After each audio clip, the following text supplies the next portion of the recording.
we are moving to the grammar section, and in this section we have the first activity is about the question tag. Now we all know what question tags are. Question tags are very short questions that are asked at the end of a sentence to confirm the sentence. In a question tag, we have a verb and also a pronoun. I will give you some examples. Take the sentence. You are Sandra. What can be the question tag of this sentence? You need to pick up the auxiliary used in that sentence. So here we have are. Now the second step, you have to see if the sentence is a positive one or a negative one. If it is positive, you have to use the negative question tag, and if the sentence is negative, you have to use the positive tag. In the sentence, you are Sandra, we know that there is an auxiliary verb, are. We are taking that are out of the sentence, and then we see if the sentence is positive or negative. You are Sandra is positive, so you should use the negative form of that, and then it becomes aren't. The negative of are is aren't. Then the pronoun you, so it is aren't you. You are Sandra, aren't you? So the first sentence, then confirming that sentence by using a question tag. Venu and Reshma visited your parents, didn't they? Your father works in a bank, doesn't he?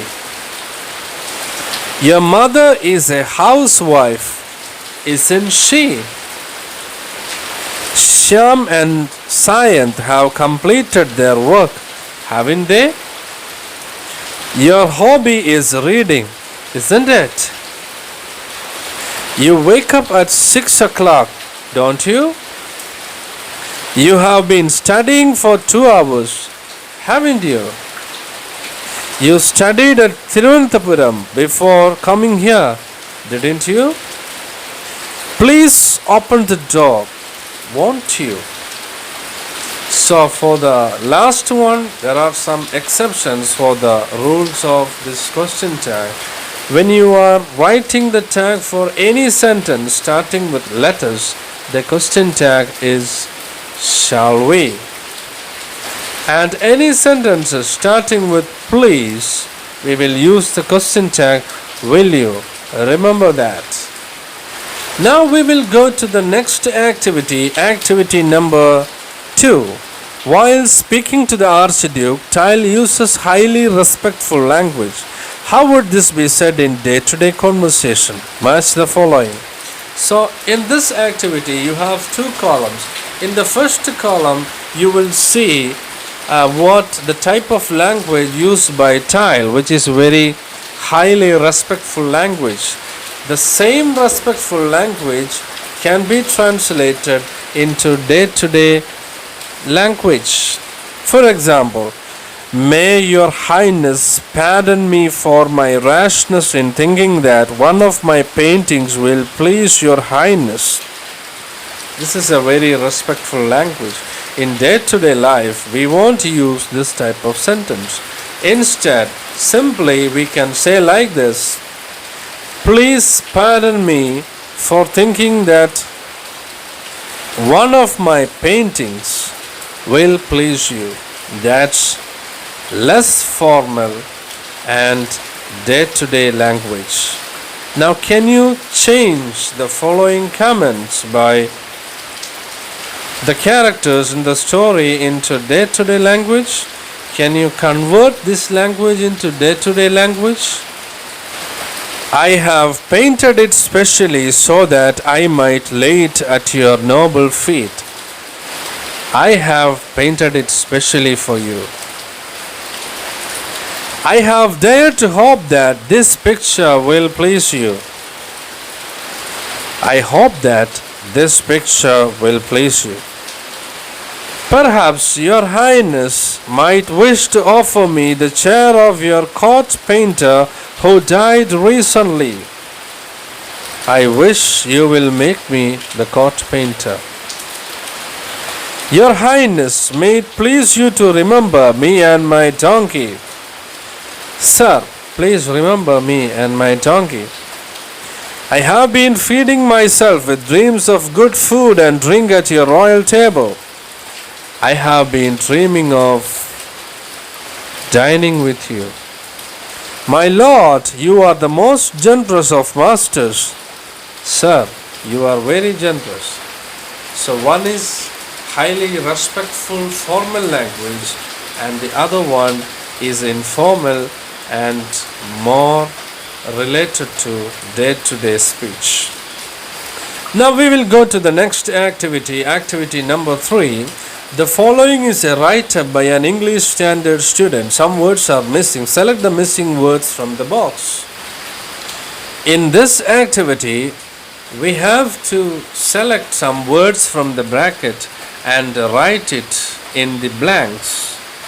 In the bracket, we have these words: the Duke's jester, painting, a blank wall, the palace, Battenberg, an interesting character, the entrance, painter, tile, he, the story. So you select the right words from the bracket and use them and complete the paragraph. I will read one for you. I have read the story, the mysterious picture. I like the character tile in the story very much. He is a painter. One day he visited the palace of the Archduke of Battenberg. He was stopped at the entrance to the palace by the captain of the guards. Later, he was allowed to meet the Archduke. Tile and his companions enjoyed their life in the palace. Everybody praised his painting, but the Duke's jester could see only a blank wall. After completing it, the paragraph would be like this: I have read the story, the mysterious picture. I like the character tile in the story very much. He is a painter. One day he visited the palace of the Archduke of Battenberg. He was stopped at the entrance to the palace by the captain of the guards. Later, he was allowed to meet the Archduke. Tile and his companions enjoyed their life in the palace. Everybody praised his painting, but the Duke's jester could see only a blank wall. So you may complete the paragraph by using appropriate words from the bracket. We have one more work to do along with this activity. After this paragraph is ready, you have to write down the nouns used in this paragraph. And you have 2 columns, one for writing the nouns in the subject position and one for writing the nouns in the object position. Subject and object. We know what subject is. Subject is the person, the doer of the action. He plays well. In that sentence, he is the subject. He plays cricket. In that sentence, he is the subject and cricket is the object. How do we get the object? Just ask the question whom or what at the end of a sentence and the answer would be the object. So in the sentence, I played cricket. I is the subject and cricket. Whom do you play? What do you play? Cricket is the answer. And the cricket is thus the object of the sentence. So you are asked to find out nouns or noun phrases at the subject position and noun phrases in the object position. Noun phrases in subject position: the Archduke, tile, you. Noun phrases in the object position: all the courtiers, them, my work. First we will do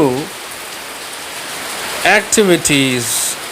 In activity 4, actually there are 3 sections, and the first section is to write down the singular nouns and plural nouns. Once you completed the paragraph, you have to note down which are the nouns used in this paragraph. Some nouns are singular. Singular means one, and some nouns are plural nouns. That means more than one. Which are the singular nouns used in this paragraph? Archduke, Lord, picture, work, painting. These are all singular forms used in the paragraph. And the plural forms used are courtiers, ladies, gentlemen, curtains, wains. If you have written a singular noun, you also write its plural form. And if you got a plural noun, you also write its singular form. I will read some of them. Archduke, archdukes, Lord, lords, picture, pictures, work, works, painting, paintings. So just by adding an S, we will get the plural forms. Then we are going to change some of the plural forms used into singular form. Courtiers, its singular form is courtier. Ladies, singular form is lady. Gentlemen, gentleman. Curtains, curtain. Wains, wane. Now we will go to section B of the same question. Now write down your observation on how plural forms are derived from singular nouns. In some cases, we will get the plural form by just adding S. But in the case of some other nouns, we have to add IES to get its plural form. How will you make the plural forms of nouns? In some cases, you just have to add an S. In some cases, you have to add IES. In some cases, the plural forms are totally different, and they are called irregular plural forms. Now we will go to the last section in this unit for editing. There is one paragraph given in your textbook, and you have to edit it and correct the mistakes in the paragraph. Read the paragraph written by Sunil, a student of class 8. There are some errors in it which are underlined. Help Sunil to edit this paragraph. In this question, you have got a paragraph and there are some mistakes in this paragraph. Those mistakes are underlined and you have to correct those mistakes. Let us read and find out what are the mistakes there. Tile reached the palace of the Archduke of Battenberg. He had to wait there for some time.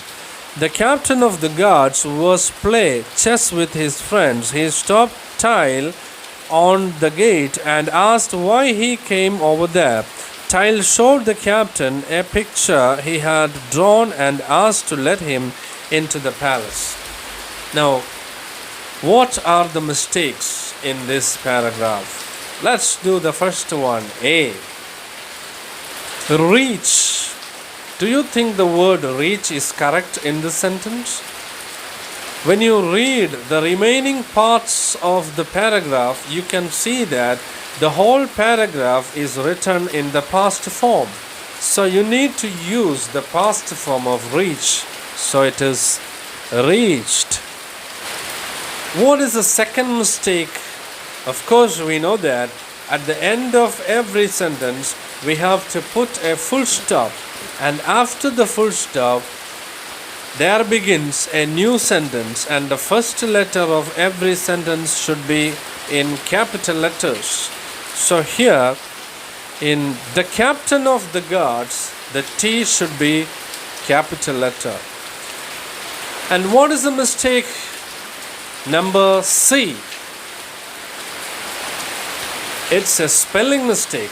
Guards, you have to write the correct spelling for guards, G-U-A-R-D-S. Then what is the fourth mistake? Was play is used here. We know that after was, we use the ing form of the verb if we are not using it in the passive form. So here we cannot say was play, and you have to change that into was playing. He stopped tile on the gate. What is the mistake here? Do we use on, the preposition on here? Can we use the preposition on here? The right answer is at. And the last one, picture. What's wrong with that? Spelling mistake. The spelling should be P-I-C-T-U-R-E. And now we come to the last part of the activities in your textbook. It's a language game. I know that you all like playing games, and this is a language game. Here you have got some questions, and you have to find out answers to these questions. These are very funny questions. If you cannot find answer to this question, you can look in your textbook and you will see the letters of that word, your answer. You have to rearrange the letters to make the right answer. I will read the questions. What can you catch but not throw? It's a funny question. The answer is O-D-L-C. Can you rearrange these letters to get an answer to this question? And we will get C-O-L-D, cold. Something that you catch but you cannot throw. What kind of a room has no doors or windows? This is also a tricky question, and the answer is there in your textbook, but the answer is with all the letters in a jumbled order. You have to arrange the letters to make the answer. So when you rearrange these letters, you will get the answer. It's mushroom. What is orange in color and sounds like a parrot? The answer is carrot. C-A-R-R-O-T. What has got 4 fingers and a thumb but is not living? It has got 4 fingers and a thumb but has no life. Can you guess? Glove. G-L-O-V-E. What loses its head in the morning and gets it back at night? The answer is pillow. P-I-L-L-O-W. I hope that you got answers to all the scaffolding questions as well as the activities of the first lesson, the mysterious picture. So congratulations. So thanks for watching, and we will see you in the next class. Bye bye.